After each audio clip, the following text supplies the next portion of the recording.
এই দেখো আমি রোদ্দুরে বসে একটু রোদ পুড়িয়ে নিচ্ছি, আর ঘরে অনেক কাজ পড়ে আছে। চলো যাই, ডাইনিংটা গোছাবো। আর এই যে কিচেনের অবস্থা এরকম হয়ে আছে, এগুলোকে পুরো ঠিক করবো, মুছবো। আর এই এক গাদা বাসনগুলো একটু মেজে নিই। আর মা ডাক দিল, তরকারি হয়ে গেছে নিয়ে আসতে, ওই জন্য তরকারিটা নিয়ে এলাম।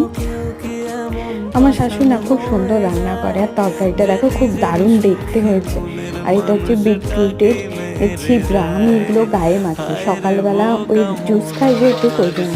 আর বাসনটা মেজে নেবো এখন। অনেক বাসন হয়েছে, চায়ের বাসন, টিফিনের বাসন। এগুলো আমার কী বলতো,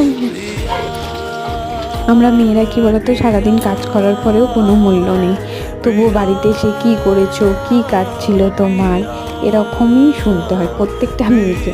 আর ঘরটা ঝাঁট দিয়ে দিই, চলো জীবনে যা আছে সেটাকে নিয়ে আনন্দ